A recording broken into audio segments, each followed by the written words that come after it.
In today's case, we will look at a young couple whose marriage initially started horribly, all leading to tragic events. Families are ruined. The unborn child will never recognize his parents. And the ending of this story will shock you no less and will turn out to be unpredictable. Tulsa, Oklahoma, a city in the heart of America, is considered a great place for young people and raising their children. For a young couple still searching for their life's path and waiting for the birth of their firstborn, this city would be the perfect place to call home. And for Joshua and Amber, it was definitely meant to be. The two met when Amber was 18 years old and had just graduated from high school. The girl was an excellent student, active in various sports, and was a member of the Future Farmers Club of America. Amber lived with her mother and stepfather, who grew up in Tulsa. Joshua was 22 years old at the time of marriage and was also a native of Tulsa and was an outstanding athlete, and he decided to start his career with the Military Armed Forces of America, following the example of his father, who was a career officer, and one of his brothers, Zach, also a military man, was in training before being sent to Afghanistan. The pretty young girl and the stately, charming airman outwardly were the perfect couple with a great future. They both had loving families and connections in the community they were in. To outside observers, their relationship developed quickly, as young people in love sometimes do. Just days before Joshua graduated from military technical school, the couple married and had a celebration on September 7, 2010.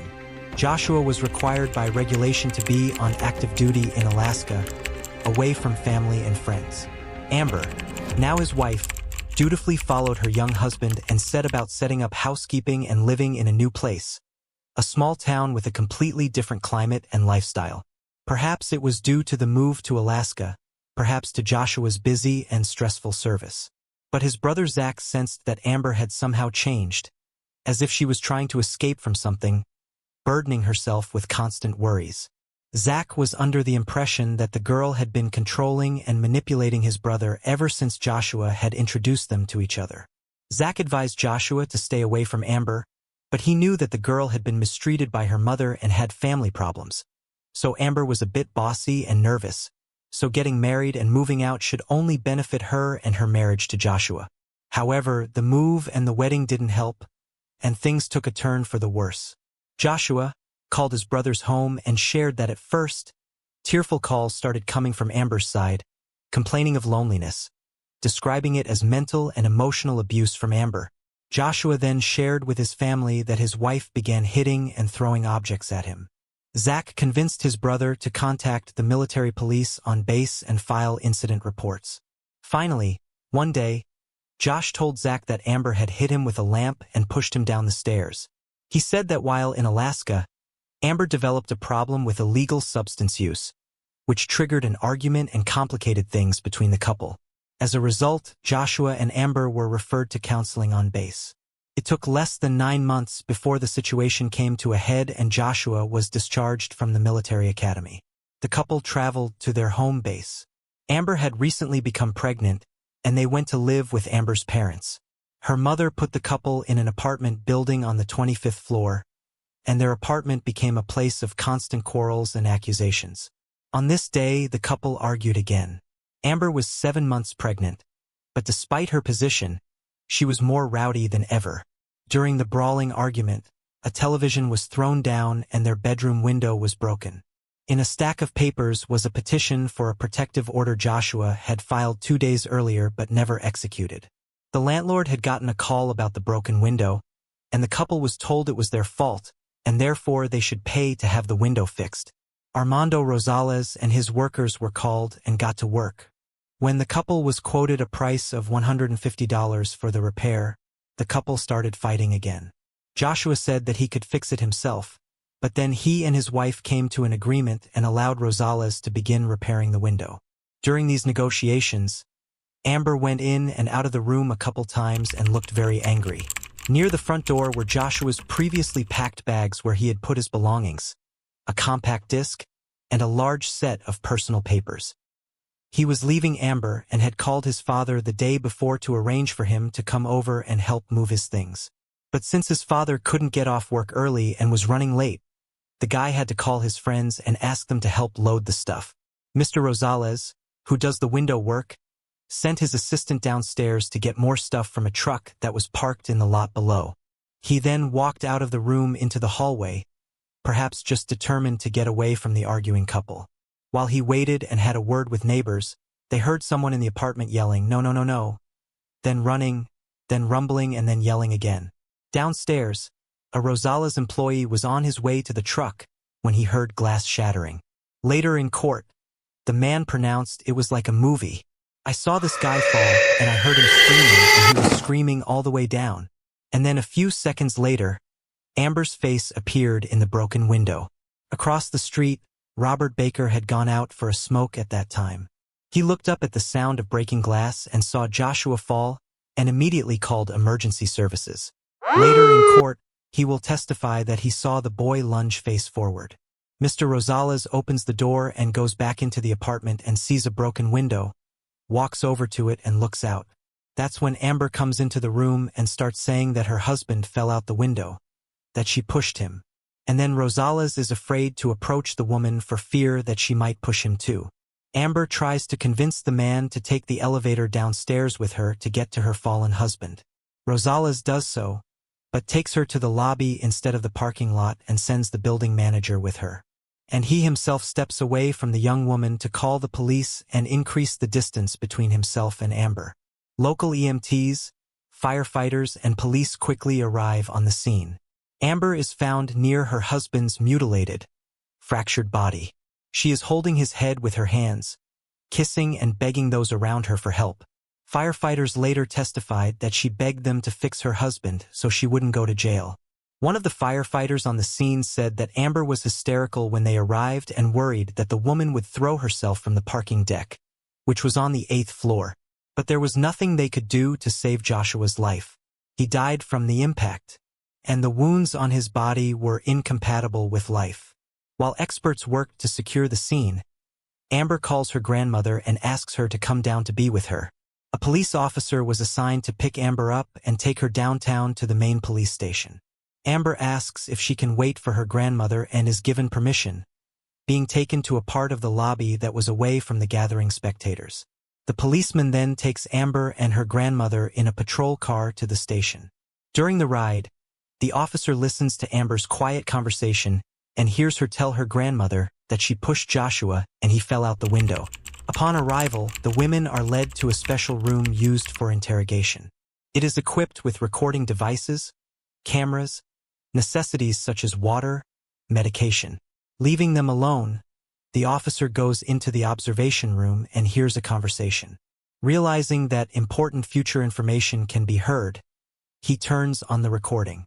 Amber was completely out of it as she turned to her grandmother and began to say, "I'm not supposed to be here.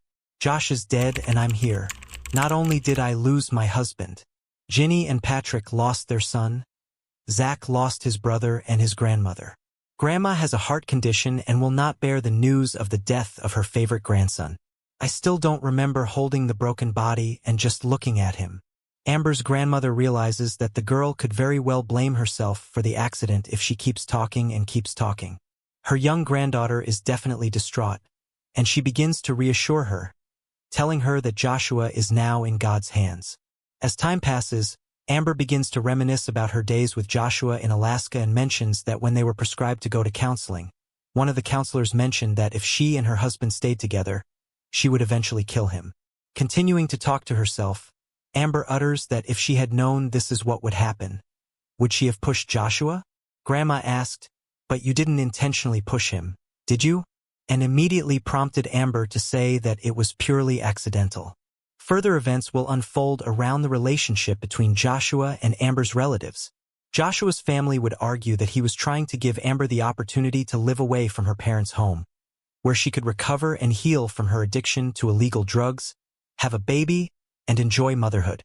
They said that despite her husband's best efforts, Amber began abusing illegal substances during her pregnancy and turned to abusing their son.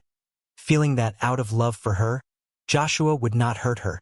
Amber's family, on the contrary, blamed Joshua, saying he was abusive and as if he himself had been on something lately, which is why he fell out the window.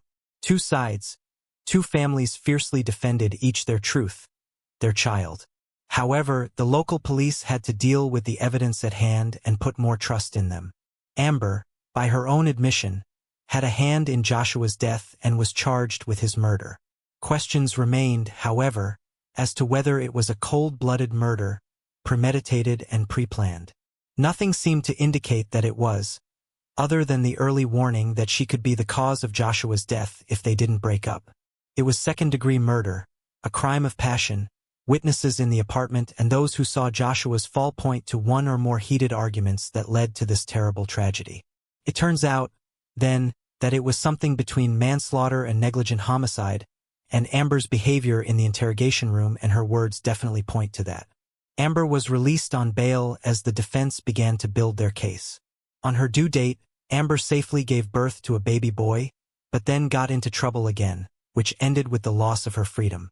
Amber's conditions of confinement prior to trial included being under curfew, staying at her mother or grandmother's house, and wearing a monitoring device, and the young woman was also required to submit to urine tests and breathalyzer screenings at all times. Amber's surveillance records state that she missed curfew or allowed the monitoring device to go off on 10 different occasions. Surveillance agents noted that Amber regularly asked to change where she was supposed to be each night, sometimes minutes before curfew. And on 2 occasions, traces of illegal drugs were found in her urine, and there were other instances where her urine came in for testing so diluted that it could not be tested for composition. Amber was later sent to a local jail where she awaited trial.